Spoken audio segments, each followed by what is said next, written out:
Hello everybody, I'm Lokesh Shakti. Now let us revise Essay 265, Communicating Deficiencies in Internal Control to those charged with governance and management.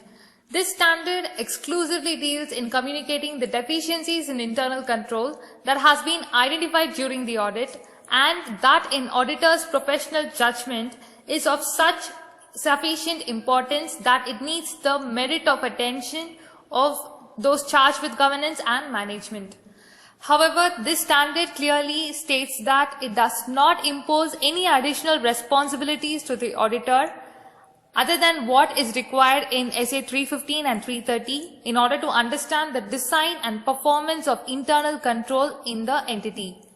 So what does deficiency in internal control means? It means that where a control is designed, implemented and is being under operation is unable to detect, prevent or correct the misstatements in the financial statements on a timely basis, or where a control which is necessary to prevent, detect and correct the misstatements is missing.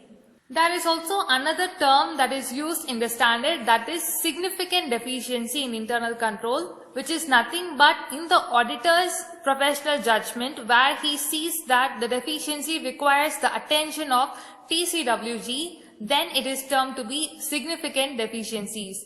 So having established this, what are the requirements that needs to be done by the auditor? He needs to first determine whether there is a deficiency in internal control on the basis of the audit work performed. For this, he may discuss the facts with the management and he shall also obtain further considerations with regards to the management's understandings of the deficiencies, the exceptions on deficiencies that the management has noted, and the preliminary response by the management on the findings given by the auditor.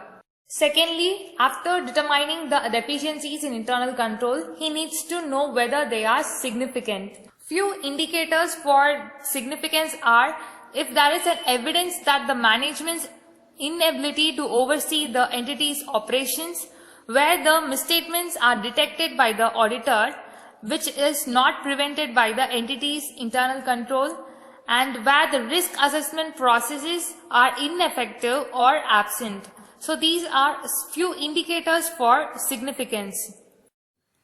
Having found these, the auditor needs to communicate in writing to those charged with governance regarding the significant deficiencies, and he shall communicate to the management regarding the significant deficiencies only if it is appropriate to directly communicate it to the management. Where it is inappropriate to communicate to the management, then he shall first communicate it to TCWG and then he shall communicate it to the management. However, any other deficiencies other than those that are significant, he shall directly communicate it to the management. This communication shall have the content of the description of the deficiencies and the potential effects of such deficiencies.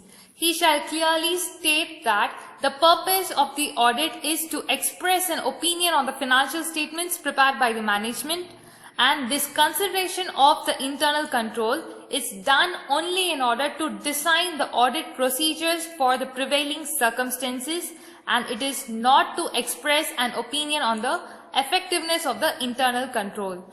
And he shall also state that the matters that have been reported are limited to those deficiencies that the auditor has identified during the audit and concluded to be significant in nature.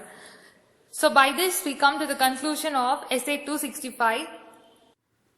The auditor is first required to determine the deficiencies, to know whether they are significant, to communicate it to those charged with governance and the management, and it also gives the content that needs to be included in such communication. So 265 is done. I hope it was useful. Thank you for listening.